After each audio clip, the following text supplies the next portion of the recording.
புனலூர் துரியானந்தர். துரியவெளி அல்லது எனது அனுபவம். ஞானிகள் விரும்பும் ஞான இரகசியம்.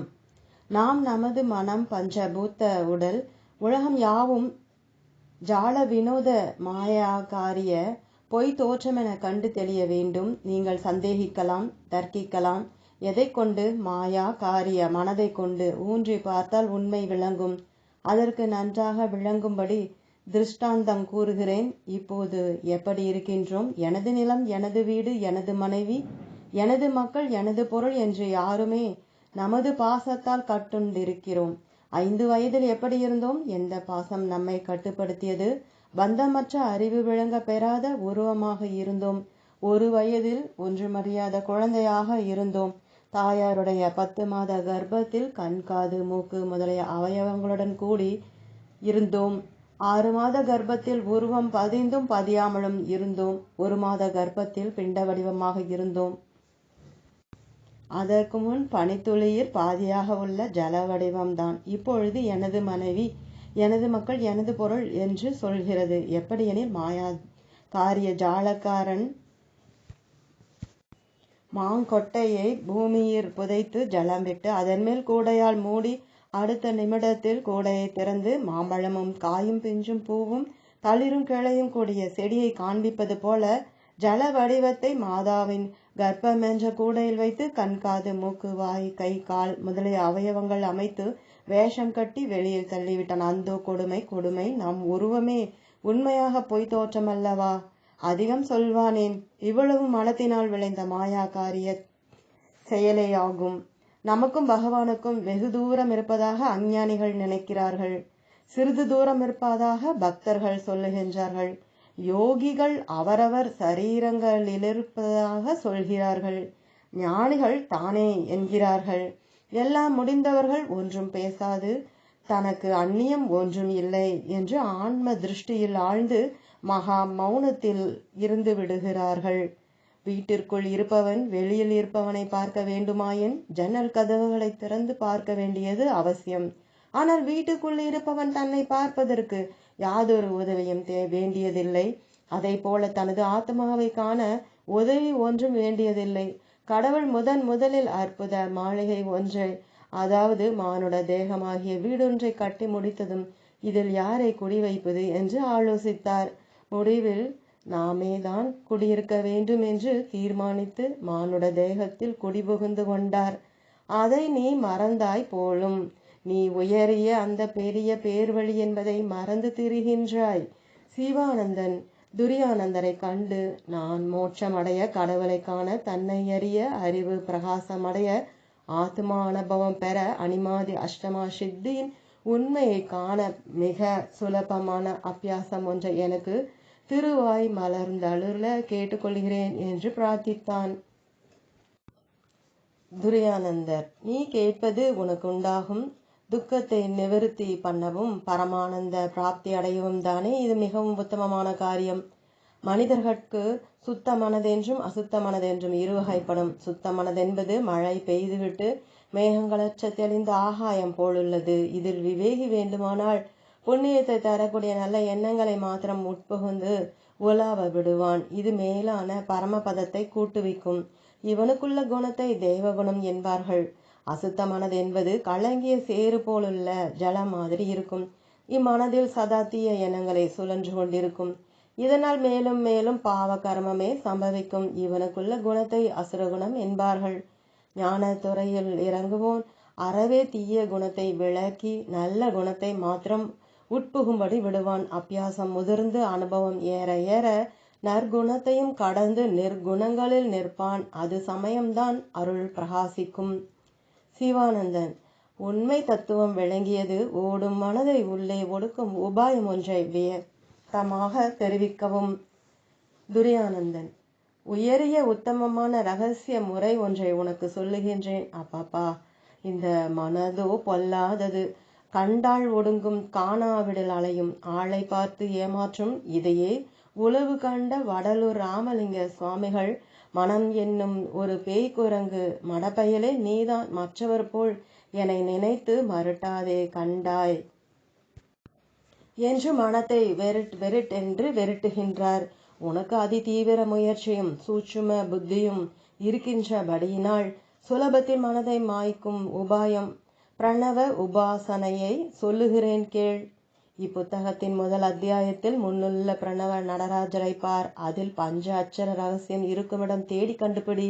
நீ தியானத்தில் அமர்ந்தவுடன் கண்மூடி மனக்கண்ணால் நடராஜரை தரிசித்து பிரார்த்தனைகளை முடி.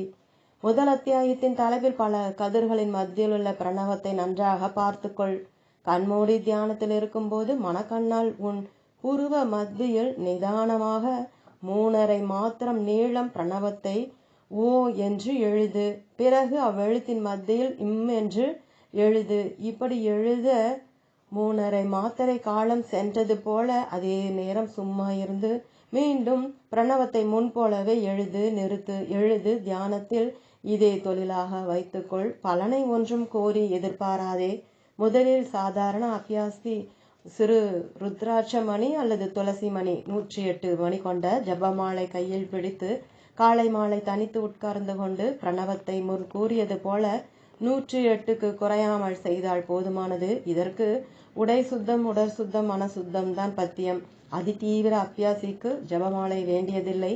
காலம் கணக்கில்லை. நினைத்த நேரமெல்லாம் கணக்கில்லாமல் முடிந்த வரையில் உபாசித்து நிறுத்தலாம். இப்படி சில மாதங்கள் உபாசனை செய்து வரும் முயற்சியை பொறுத்து சொற்பனத்தில் சொல்ல ஒண்ணாத அநேக திருவருட்காட்சிகள் தகப்பன் சாமியாகிய முருகபரான் பிரணவ பொருளாக நின்று ஆட்கொண்டு அருள் செய்வார். இதை பிரத்யட்சத்தில் காணலாம். அவனுடைய வாழ்க்கையையே வேறு விதமாக மாற்றி அமைப்பார். அவன் பெருமை என்னால் சொல்லனாதது. இப்படி நிர்குண காட்சி கண்ட அபரோட்ச அனுபவிக்கு பிரம்மா, விஷ்ணு, ருத்ரன் மும்மூர்த்திகளும் வாசற்படியில் காத்திருந்து வேலை செய்வார்கள். இதில் சந்தேகம் கொள்ளாதே, நம்பிக்கை வை. அவ்வருட் சக்தி உன்னை அடைந்தால் உலக பொருட்சக்தி எல்லாம் அவ்வருட் சக்திக்கு உட்பட்டதே. நீ ராஜாதான், ஜனக ராஜாதான். எல்லாம் உன் காலடியில் வந்து கிடக்கும். இதைவிட உனக்கு வேறென்ன வேண்டும்? உன் யதார்த்த நிலையில் சகஜ ஸ்திதியுடன் கூடி நீ உலக நடையில் புகும். ஒவ்வொரு நல்ல காரியத்திற்கும் முன்னும் முடிந்த பின்னும் ஒரு தரம் மனக்கண்ணால் எழுதி விடு. வெற்றி உன் கையில். உன் அருட்பார்வை பட்டவுடன் பேய், பிசாசம், பெல்லி, சூனிய, பிணி யாவும் பறக்கும். இத்தொன்றையே உன் வஜ்ராயுதமாக வைத்துக்கொள். உன் இஷ்ட சித்தியை அடைவாய். சாந்தி, சாந்தி, சாந்தி. அஞ்ஞானத்தோடு 1000 வருடம் வாழ்ந்திருப்பதை விட ஞானத்தோடு ஒரு நாளாகிலும் வாழ்வது மிகவும் மேலானதல்லவா? சுடுகாட்டு அக்னி பிணங்களை மாத்திரமே கொளுத்தும். மனதின் கவலையோ பிழைத்திருக்கும் மனுஷனையும் கொளுத்தும். இனிப்பான தேன் ஒரு பானை நிறைய உள்ளத்தில் ஒரு திலை விஷம் கலந்த மாத்திரத்தில் குடிப்பதற்கு இன்பமாக இருந்தாலும் அது பிராணனை தொலைத்துவிடும். அதுபோல் விசய சுகம் இன்பத்தை கொடுத்தாலும் அது அளவில்லாத துக்கத்தை கொடுக்குமாயின் ஏன் அதை விளக்கக்கூடாது? நீங்கள் சில மாத காலம் அல்லது சில ஆண்டுகள் ஒரு ஞானி, யோகி அல்லது பக்தருடன் வசித்திருக்க வேண்டும். நீங்கள் அவருடன் நெருங்கி பழக வேண்டும். அவருடைய வாழ்க்கை முறை, பழக்க வழக்கங்களை கவனிக்க வேண்டும். அப்பொழுதுதான் அவரை நீங்கள் அறிதல் கூடும். பந்தமின்மை என்பது மனதை பற்றியே அன்றி சரீரத்தை பற்றி அல்ல. சிம்மாசனத்தில் உட்கார்ந்திருக்கும் ஒரு மனிதன் பந்தமில்லாமல் இருக்கலாம். கிழிந்த துணிகளை உடுத்தி கொண்டு வரும் மனுஷன் பந்தத்தோடு இருக்கலாம். சிலர் வைகுண்டம், கைலாசம், பிரம்மலோகம் முதலிய இவற்றை அடைவதுதான் மோட்சம் என்கிறார்கள். அது வேத விரோதமும் அஞ்ஞான தன்மையுமாகும்.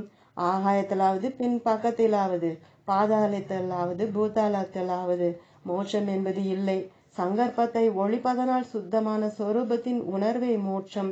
உண்மை ஞானம் வரும் வரையில், சகல பந்தங்களையும் கடக்கும் வரையில், தன்னுடைய யதார்த்த நிலை தெரியும் வரையில், எங்கும் ஒரே சமபாவனை வரும் வரையில், இருதயத்தில் உள்ள துக்கம் நீங்கும் வரையில், இருதயம் சுத்தமாகும் வரையில் சொரூப நாட்டத்தை விடக்கூடாது. சாமியாகட்டும், பூதமாகட்டும், சொர்க்கமாகட்டும், நரகமாகட்டும், எதற்கும் மருளாதே. உன்னை வெல்ல எந்த சக்தியாலும் முடியாது. நிர்குணத்தில் நாட்டம் வை. பரமாத்மாவே உன் வேலையை செய்ய கடமைப்பட்டிருக்கிறார். சரீரம் நீ அல்ல, சித்தம் நீ அல்ல. சித்தம் காட்சி காண உபயோகமாகும் ஒரு கருவி. மேலே போ. உன்னை நீ அறிந்து கொள். உனக்கொல்லும் எனக்கொல்லும் ஒரே மாதிரியாய் விளங்குவது அந்த பிரம்மமே. அந்த பிரம்மத்தை தரிசனம் செய். இச்சை உள்ளவன் துக்க நிவர்த்திக்காக சம்சாரம் விட வேண்டும் என்று நினைப்பான். இச்சையில்லாதவன் துக்கமில்லாமலே இருந்து சம்சாரம் விட வேண்டும் என்கிற நினைவே இல்லை. ஞானாபியாசி மோட்சம் எப்போது வருமென்று இச்சிப்பான். போகம் மோட்சம் இரண்டிலும் இச்சையற்றவனே சாட்சாத்காரமான பிரம்மம். அவனை மகாத்மா ஞானாப்தி. ஒருவன் மனதிலே எந்நேரமும் பாவனை பண்ணுவான், மற்றொருவன் பாவனை பண்ணாதிருப்பான். இந்த இரண்டும் விட்டவனை முக்தி சுகத்தை அடைந்தவன். சாந்தமும் அமைதியும் குடிகொண்டுள்ள அந்த ஆனந்த நிலையில் நாம ரூபங்களினும் அலைகள் இறந்தொழுகின்றன. பாலிலே நெய் இருக்கிறதென்பது தேர்ந்தெடுத்த உண்மை.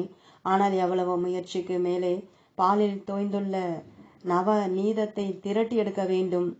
இவ்வளவு பிரயத்தனமும் கடவுள் விஷயத்திலும் வேண்டும்.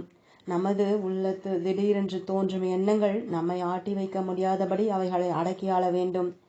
நிர்வாசனையாயுள்ள ஞான தீரனாகிய சிம்மத்தினிடத்தில் விஷய வாசனை என்கிற யானை போகுமானால் அக்னி பந்தலில் வெண்ணெய் பதுமை விளையாடின முடிவுதான் ஆகும்.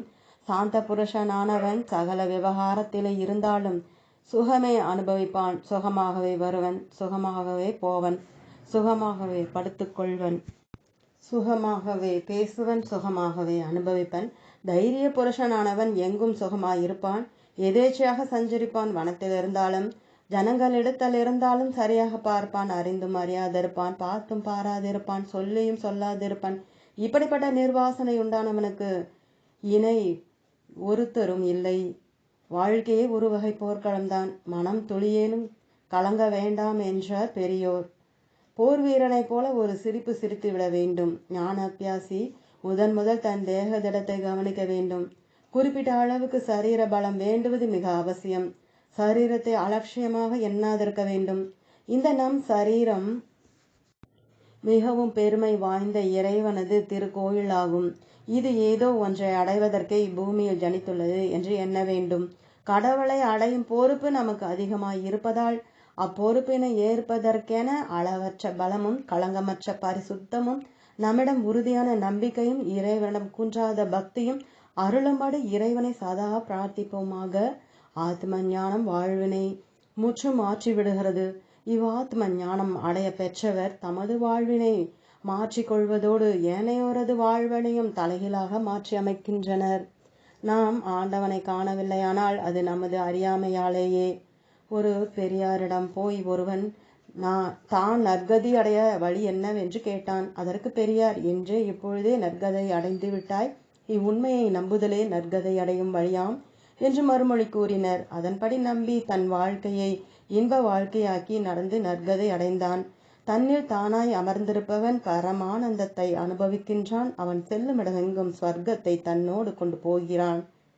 வெளி உலக நின்று ஒன்றையும் வேண்டாதவனுக்கு சாந்தி உண்டாகிறது. தன்னையே மனத்தால் அர்ப்பணம் செய்பவன் கடவுளோடு கலந்து விடுகிறான். பத்தினி பக்தர்கள், தத்துவ ஞானிகள், சித்தம் கலங்கிட சிதைவுகள் செய்பவர், அத்தமும் ஆவியும் ஆண்டொன்றில் மாய்ந்திடும் சத்தியமீது சதா நிந்தி ஆணையே. திருமந்திரம்.